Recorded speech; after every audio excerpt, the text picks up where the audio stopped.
الحمد لله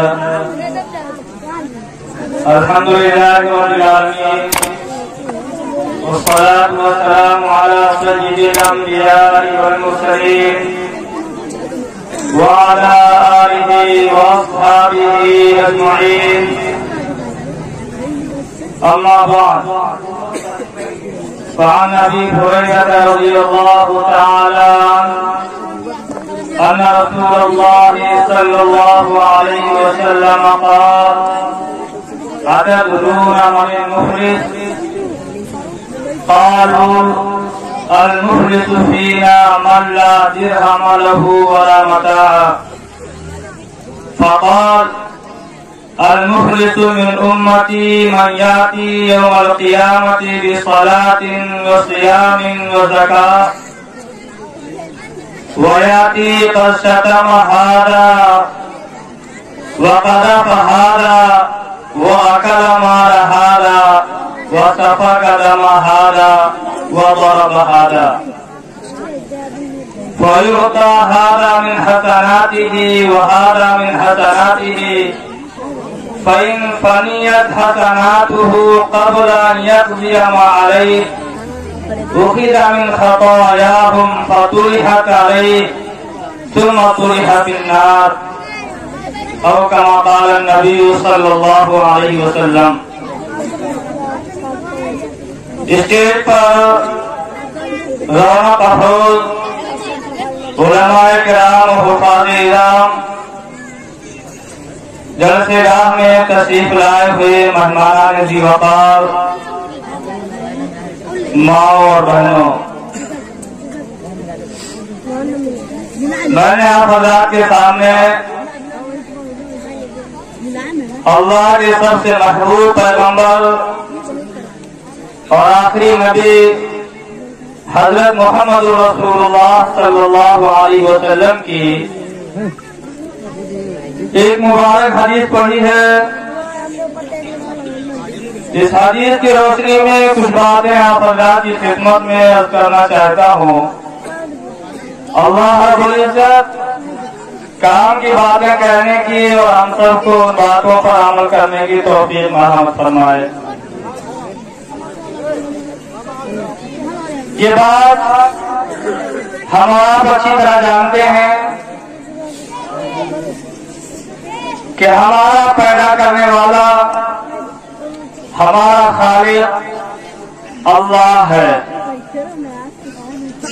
اللہ نے ہم کو اس دنیا میں پیدا کیا اور اس دنیا میں ہم ایک دوسرے کے ساتھ مل کر رہتے ہیں.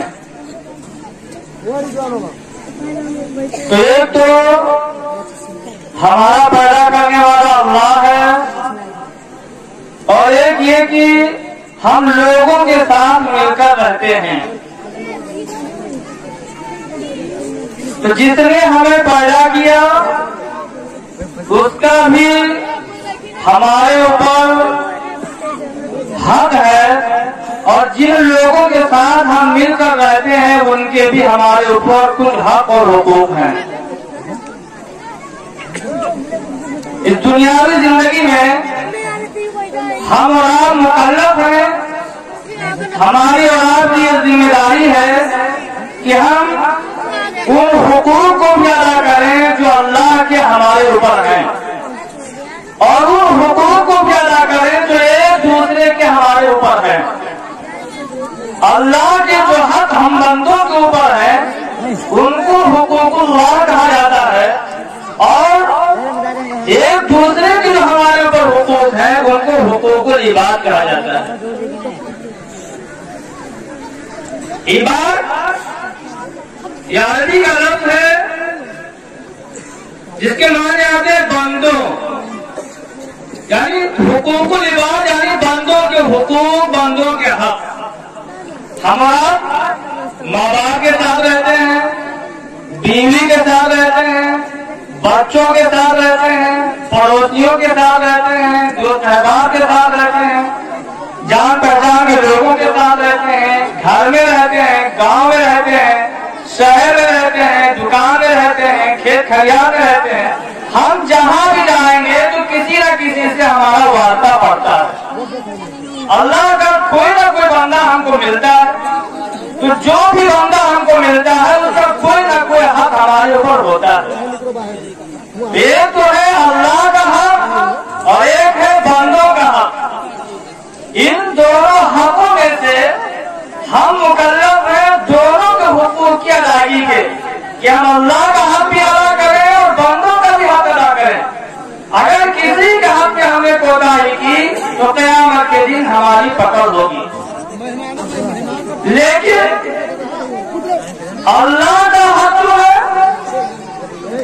अगर देखा जाए तो बंदों का जो हक है वो अल्लाह के हक से ज्यादा अहम है।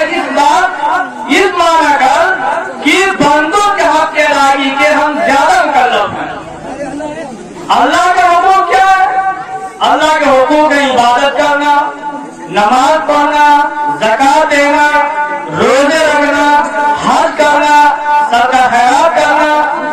ये सारी चीजें हैं जो इबादत से ताल्लुक रखती हैं, जिनको हुकूकुल्लाह कहा जाता है। बंदों के हक क्या है?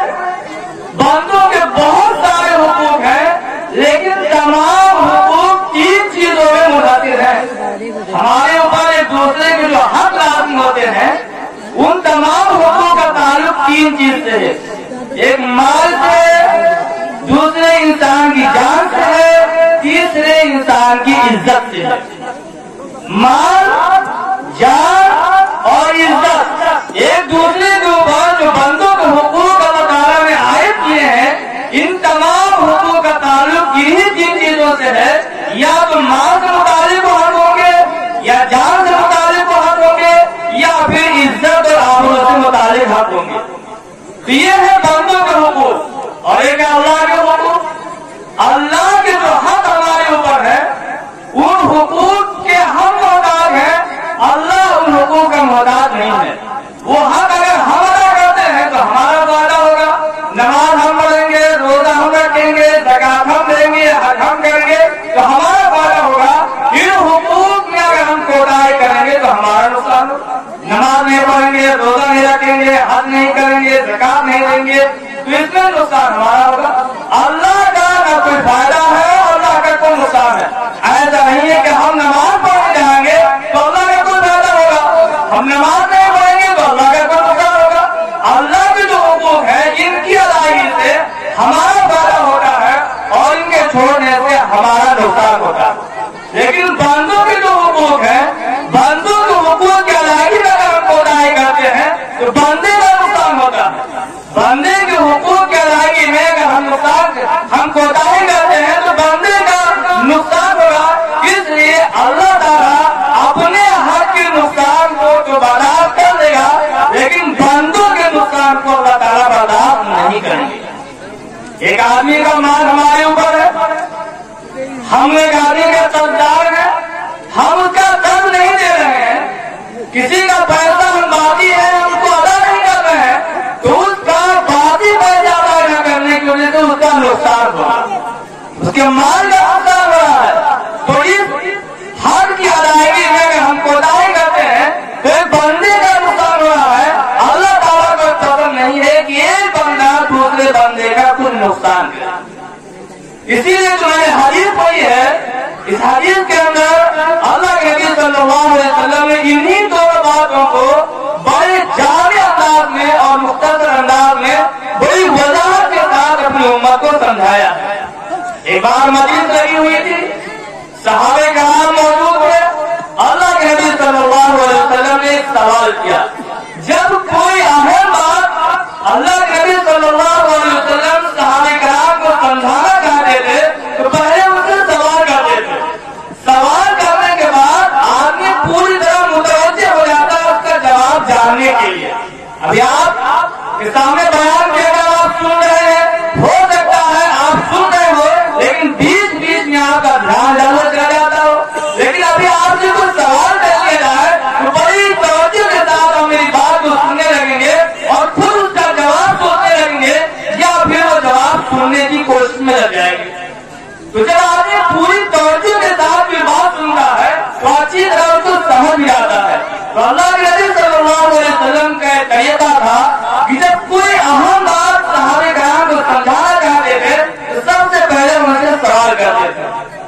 اس مجلس میں بھی اللہ کے نبی صلی اللہ علیہ وسلم نے صحابہ کرام سے سوال کیا اتدرون من المفلس، کیا تم لوگوں کو پتا ہے، جانتے ہو مفلس اور غریب کون ہے؟ غریب مسکین مفلس کس کو کہتے ہیں جانتے ہو؟ صحابہ کرام کو معلوم تھا، بتا دیا۔ فقالوا صحابہ نے عرض کیا المفلس فینا من لا درہم لہ ولا متاع۔ اللہ کے نبی صلی اللہ علیہ وسلم ہم تو یہ جانتے ہیں اور ہمارے یہاں تو غریب ان لوگوں کو کہا جاتا ہے، مفلس ان لوگوں کو کہا جاتا ہے جن کے پاس درہم نہ ہو، روپیہ پیسہ نہ ہو، ساز و سامان نہ ہو، ہاتھ بالکل کا خالی ہو۔ ابھی آپ سے پوچھا جائے کہ غریب کون ہے تو آپ یہ کہو گے جس کے مکان نصیب بنا ہو، جس کے پاس کھانے پینے کے سامان نہ ہو، کپڑا پہننے کے لیے اس کے پاس ٹھیک ٹھاک کپڑا نہ ہو، اس سے آپ یہ تو ہم غریب سمجھتے ہیں۔ صحابہ کرام نے حضرت کیا کہ غریب وہ ہے ہمارے ہاں جس کے پاس مال دولت نہ ہو، ساز و سامان نہ ہو۔ فقال اللہ کے نبی صلی اللہ علیہ وسلم نے فرمایا نہیں، المفلس من امتی من یاتی یوم القیامت بصلاۃ وصیام وزکات۔ اللہ کے نبی صلی اللہ علیہ وسلم نے فرمایا میری امت کا غریب آدمی وہ ہوگا جو قیامت کے دن اس حال میں آئے گا کہ اس کے پاس نمازیں بھی ہوں گی، روزے بھی ہوں گے، زکات بھی ہوں گے، لیکن ساتھ ساتھ اس نے کسی کو گالی نہیں ہوگی، وہ طرف ہارا کسی کو اس نے غلط بہتان لگایا ہوگا، وہ اگر مارا ہارا کسی کا ناجائز مال کھایا ہوگا، وہ دوبارہ ہارا کسی کا ناحق خون کھایا ہوگا، وہ دوبارہ ہارا اور کسی کو ناحق مارا ہوگا۔ نماز اس کے پاس ہے، زکات بھی دیتا تھا، روزے بھی رکھتا تھا، اس نے حج بھی کیا ہوگا، لیکن ساتھ ساتھ اس نے دوسروں کو نقصان بھی پہنچایا ہوگا۔ کسی کو زبان کے ذریعے نقصان پہنچایا، گالی دے دی، کسی کی عزت پر حملہ کر دیا، غلط بہتان لگا کر سماج کے اندر اس کو بدنام کر دیا، کسی کا ناحق مال کھا لیا، کسی کی زمین پر ناجائز قبضہ کر لیا، غلط بیان دے کر غلط گواہوں کو سامنے لا کر کسی کی زمین اپنے نام بیانہ کرا لیا، کسی کو ناحق قتل ہی کر دیا یا کسی کو ناحق گندا لاٹھی مار دیا۔ کبھی نمازی بھی تھا، روزے دار بھی تھا، زکات ادا کرنے والا بھی تھا، حاجی بھی تھا، لیکن ساتھ ساتھ اس نے بندوں کے حقوق میں حقوق کی ادائیگی میں اس نے حق پرسی کی تھی۔ اللہ کے نبی صلی اللہ علیہ وسلم فرماتے ہیں کیا ہوگا؟ فَيُؤْتَى هَذَا مِنْ حَسَنَاتِهِ وَهَذَا مِنْ حَسَنَاتِهِ۔ جن لوگوں کو اس نے ستایا ہوگا دنیا کے اندر، جن کو گالی دی ہوگی، جن کو تہمت لگائی ہوگی، بہتان لگایا ہوگا، جن کو مار کھایا ہوگا، جن کو نافذ سنانا ہوگا، جن کو زبان سنانا ہوگا، جن کی زمین پر نہ قبضہ کیا ہوگا، سب کے سب وہاں آئیں گے اور اپنے اپنے حق کا مطالبہ کریں گے۔ آدمی اکیلا ہے اور بہت سارے لوگ اپنا حق مانگنے کے لیے وہاں پر موجود ہوں گے۔ اب اس کے بعد جو نیکیاں ہوں گی، نمازوں والی، روزوں والی، زکات والی، حج والی، جتنی نیکیاں ہوں گی اس کی نیکیاں ان حقداروں کو دے دی جائیں گی۔ کسی کو نماز کی نیکیاں دے دی جائیں گی، کسی کو روزے کی نیکیاں دے دی جائیں گی، کسی کو حج کی نیکیاں دے دی جائیں گی، کسی کو اور نیکیاں دے دی جائیں گی، یعنی اس کی نیکیاں لے کر ان حقداروں کو دے دی جائیں گی۔ فَإِنْ فَنِيَتْ حَسَنَاتُهُ قَبْلَ أَنْ يَقْضِيَ مَا عَلَيْهِ۔ اگر اس کی نیکیاں باتیں ختم ہو گئی اور حقدار ابھی بھی موجود ہیں، اب کیا ہوگا؟ جتنی نیکیاں دنیا سے لے کر گیا تھا وہ ساری نیکیاں ان حقداروں کو دے دی جن کو دنیا میں ستاتا تھا، زبان کو ستاتا تھا، ہاتھ کو ستاتا تھا، مال کو قبضہ کر کے ستاتا تھا، سارے حقداروں کو اس کی نیکیاں دے دی جائیں گی، پھر بھی کچھ حقدار بچ جائیں گے۔ وَيُؤْخَذُ مِنْ خَطَايَاهُمْ۔ یہ تو حقدار بھی کھڑے ہیں اپنے حقوق کا مطالبہ کرنے کے لیے، ان کے پاس جو گناہ ہوں گے، ان کے پاس جو برائیاں ہوں گی، ان کے گناہ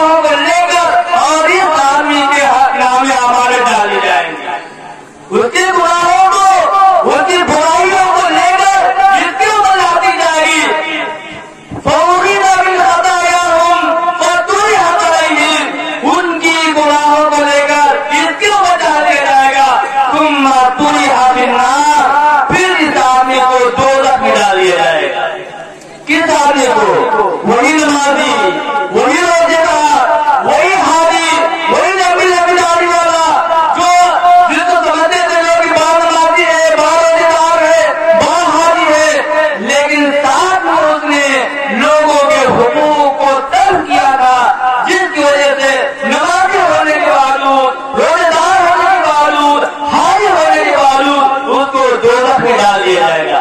अब इससे बड़ा गरीब कौन हो सकता है? जो जितना लेकर दुनिया के अंदर गया था वो सब खत्म हो गया और दूसरों के गुनाहों को इसके सर पे बजा दिया गया। इससे बड़ा गरीब कोई नहीं हो सकता। अल्लाह के नबी सल्लल्लाहु अलैहि वसल्लम ने ये बात समझाकर सहाबा को बताया कि अल्लाह के हुकूक को अदा तो करना है, लेकिन अल्लाह के हुकूक की अदायगी के साथ अगर तुमने बंदों के हुकूक का एहतराम नहीं किया तो ये अल्लाह के हुकूक बंदों को दे दिए जाएंगे और बंदों के गुनाह तुम्हारे सर लाद दिया जाएगा और फिर तुमको जन्नत के बजाय दोज़ख के रास्ते पर ले जाकर और दोज़ख में धकेल दिया जाएगा। इसलिए हम नमाजों का एहतराम करते हैं, रोज़ों का एहतराम करते हैं, ज़कात का एहतराम करते हैं, हज का एहतराम करते हैं, तो साथ साथ बंदों के हुकूक की अदायगी का भी हम एहतराम करें। अगर नमाज पढ़ते हैं लेकिन हमारी ज़बान महफूज नहीं है, मस्जिद से निकलते ही मस्जिद के दरवाजे पर खड़े होकर गालियां देना शुरू कर देते हैं। हम नमाज तो पढ़ते हैं लेकिन नाहक दूसरे की जमीन पर हमने कब्जा कर रखा है, किसी का हमने कर्जा लिया है तो उसकी अदायगी में टाल मटोल करते जा रहे हैं, किसी के माल पे कब्जा किए है, किसी की जगह किसी की जमीन पे कब्जा किए है और कुछ नहीं तो हमने किसी की इज्जत ही पर हमला कर रखा है। हर इंसान को अपना माल प्यारा होता है, अपनी जान प्यारी होती है और अपनी इज्जत प्यारी होती है। हमारे पास माल है, क्या हम कहेंगे कि हमारा माल कोई छीने के चल जाए? बिल्कुल नहीं। हम अपने माल को हासिल करने के लिए लड़ने पर तैयार हो जाते हैं। हमारी जमीन पर अगर कोई कब्जा कर रहा है तो उस जमीन को उसके कब्जे से छुड़ाने के लिए हम कौन कचहरी में पहुंच जाते हैं। क्यों? हमारी जमीन है, हमारा माल है, ये हमको महबूब है। हम नहीं चाहते कि हमारी जमीन पर किसी का नाजायज कब्जा हो, हम नहीं चाहते कि हमारी कमाई हुई दौलत किसी के हाथ में नाजायज तरीके से चला जाए। हर आदमी को अपना माल प्यारा, हर आदमी को अपनी जान प्यारी है। क्या हम चाहते हैं कि हम बैठे हैं कोई लाठी लेकर आए हमारे कंधे को मार के चला जाए? हम चाहते हैं कि हम बैठे हैं कोई आए लाठी लेकर हमारे सर फोड़ के चला जाए, हमारे कान काटने लेकर चला जाए, हमारे हाथ काटने चला जाए? कोई नहीं चाहता। हमारी जान प्यारी है, हमारे जिस्म का एक एक कुछ प्यारा है। अपनी जान को इंसान बचाने के लिए कितनी मेहनत करता है और उसके लिए कितनी मशक्कतें बर्दाश्त करता है। एक आदमी को अगर कोई ऐसी बीमारी हो जाए जो ठीक न होने वाली हो तब भी उस बीमारी से ठीक होने के लिए लाखों रुपए का इलाज कराता है। क्यों? उसको अपनी जान प्यारी है। इंसान को अपनी इज्जत प्यारी है। इज्जत इंसान को इतनी ज्यादा प्यारी है कि बात बात इंसान अपनी इज्जत को बचाने के लिए अपनी जान ले लेता है। अपनी इज्जत को समाज के अंदर बाकी रखने के लिए इंसान अपनी जान दे देता है।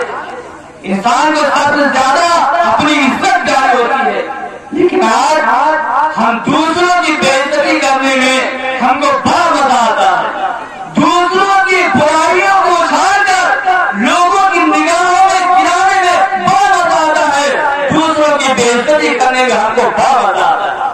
लेकिन किसी की इज्जत को उछालना, किसी की इज्जत पर हमला करना, किसी की बेइज्जती करना अल्लाह की नजर में इतना बड़ा गुनाह है, इतना बड़ा गुनाह है कि कल क़यामत के दिन इसके ऊपर सख्त पकड़ होगी। इसलिए मैं आप हज़रात से मुख्तसर जबान में इतना याद करना चाहता हूँ कि हम लोग अल्लाह के हुकूक के दायरे के साथ साथ बंदों के हुकूक भी अदा करें। माँ बाप के हुकूक, पड़ोसियों के हुकूक, बहनों के हुकूक, बेटियों के हुकूक, लड़कों के हुकूक, एक दूसरे के जाने वालों के हुकूक, दो घरों के हुकूक, सब हुकूक को अदा करें। लेकिन आज हुकूक रिवाज के अदायगी में हमसे सबसे ज्यादा कोताही हो रही है। हालांकि क़यामत के दिन अगर हमने नमाजों के अंदर कोताही की होगी, हज ज़कात के अंदर कोताही की होगी तो अल्लाह की ज़ात को उम्मीद है कि अल्लाह ताला माफ फरमा देंगे। लेकिन अगर बंदों के हुकूक में हमने कोताही की होगी, बंदों के हुकूक को हमने हटा होगा तो जब तक बंदा माफ नहीं करेगा अल्लाह ताला कभी کر سکتے ہیں. اس لیے بندوں کے حقوق کی ادائیگی میں کوتاہی کرنا یہ بہت بڑا گناہ ہے. لیکن اس گناہ کو ہم سزا بھی نہیں توجہ نہیں دیتے ہیں، جبکہ ہماری سب سے زیادہ پکڑ قیامت کے دن کسی چیز پر ہونے والی ہے. اس لیے اللہ کے نبی صلی اللہ علیہ وسلم نے فرمایا ان دماءکم واموالکم واعراضکم حرام علیکم کحرمتی یومی کحرمت یومکم ھذا فی بلدکم ھذا فی شہرکم ھذا. ایک بڑی بابرکت موقع اور بابرکت جگہ پر اللہ کے نبی صلی اللہ علیہ وسلم نے پوری امت کو مخاطب کر کے ارشاد فرمایا تمہارے مال، تمہاری جان اور تمہاری عزت و آبرو ایک دوسرے کے اوپر بالکل حرام ہے. جیسے ہمارے اوپر ذمہ داری آج کی نہیں ہے کہ کسی کی جان کو ہم نقصان نہ پہنچائے، کسی کے جسم کو ہم نقصان نہ پہنچائے.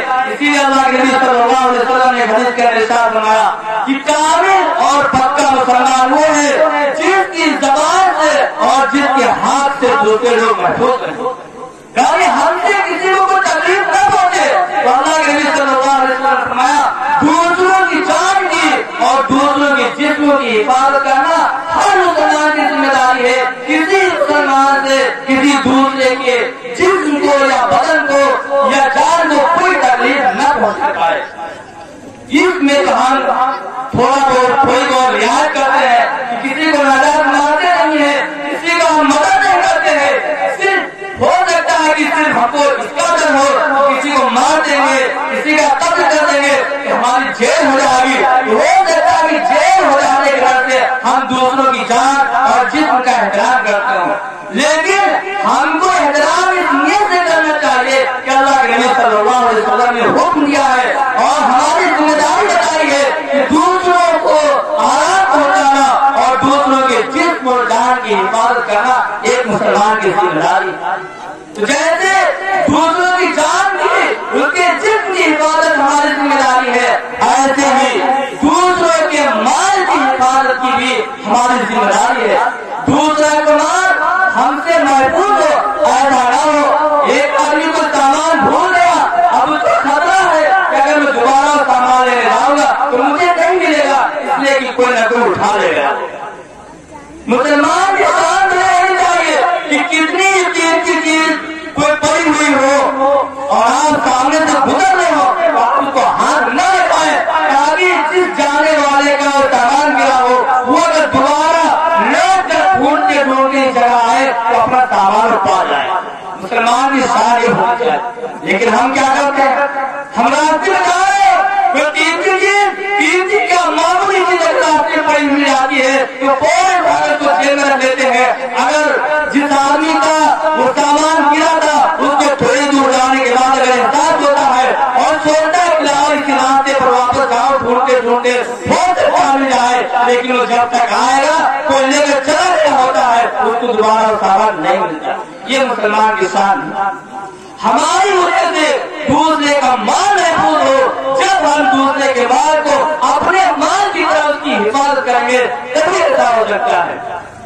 تو اللہ کے نبی صلی اللہ علیہ وسلم نے فرمایا ایسے ہی دوسروں کی عزت بھی، ان دوسروں کی عزت کے احترام کرنا بھی تمہاری ذمہ داری ہے. تمہارے اوپر فرض ہے کہ دوسروں کی عزت کا احترام کرو. آج ہم دوسروں کی عزت کو اچھالتے ہیں اور بہت مزہ آتا ہے. کوئی جا رہا ہے اور جاتے ہوئے پر ہنسنا، اس کا مذاق اڑانا ہم کو اتنا مزہ آتا ہے کہ ہم کو احساس بھی نہیں ہوتا ہے کہ ہم کسی کا مذاق اڑا رہے ہیں. کسی کا مذاق اڑانا، کسی کے اوپر ناک ہنسنا اللہ کے یہاں بہت بڑا جرم. اس لیے کہ ہر انسان کو اپنی عزت پیاری ہوتی ہے. کیا ہم میں سے کوئی چاہتا ہے کہ ہماری بے عزتی کی جائے؟ اگر ہم سے کوئی چھوٹا گناہ ہو جائے اور کسی نے اس گناہ کو ہو کر دیکھ لیا تو کیا ہم چاہیں گے کہ وہ آدمی ہمارے گناہ کو پورے گاؤں کے اندر پھیلائے؟ ہمیں سے کوئی نہیں چاہتا ہے. اور ایسے ہی اگر ہم کسی کی کوئی برائی دیکھیں، کسی کا کوئی گناہ دیکھیں تو اس کو دوسروں سے بیان کرنے اور پورے گاؤں کو آگے میں پھیلانے کے بجائے اس پر پردہ کرنے کی کوشش کریں. اس لیے کہ اللہ کے نبی صلی اللہ علیہ وسلم نے فرمایا جو آدمی دنیا کے اندر کسی کے عیب کو چھپائے گا اللہ تعالیٰ قیامت کے دن سارے انسانوں کے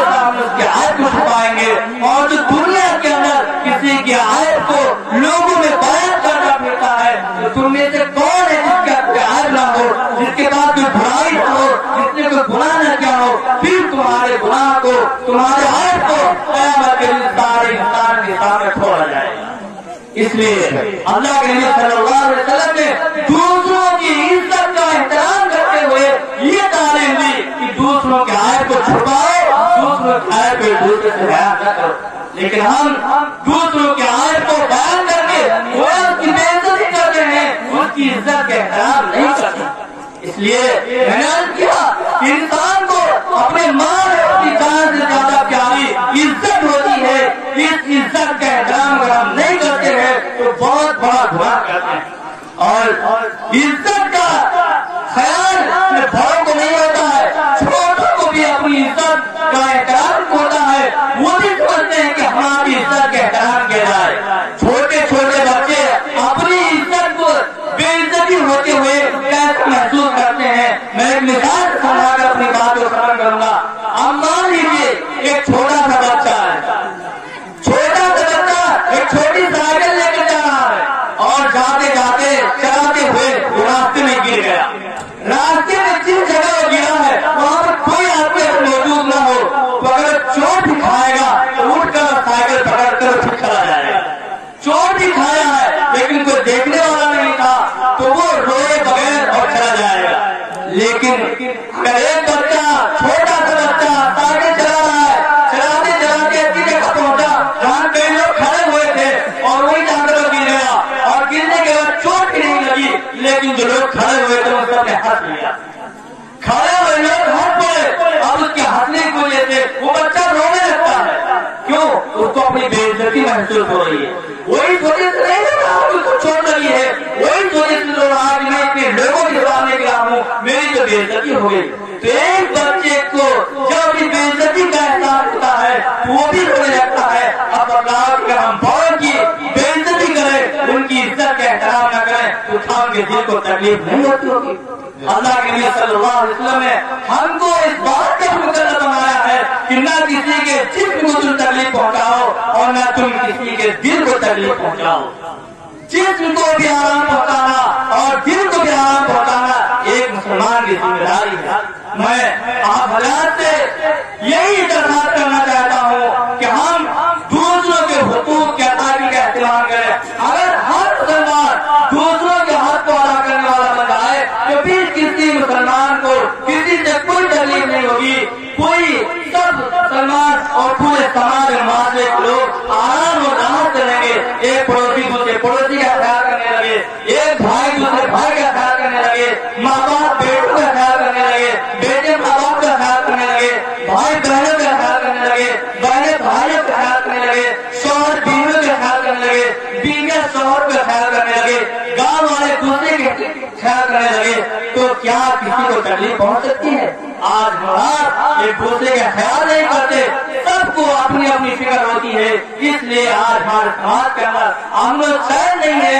आज हम लोग जो है मुसीबतों में गिरफ्तार हैं, कोई किसी से महफूज नहीं है। हर एक को दूसरे से तकलीफ है। औलाद को माँ बाप से शिकायत है, माँ बाप को औलाद से शिकायत है, बीवियों को शौहर से शिकायत है, शौहरों को बीवियों से शिकायत है, मोहल्ले वालों को मोहल्ले वालों से शिकायत है, पड़ोसियों को पड़ोसियों से शिकायत है, इमाम को मस्जिद से शिकायत है, मस्जिद को इमाम से शिकायत है।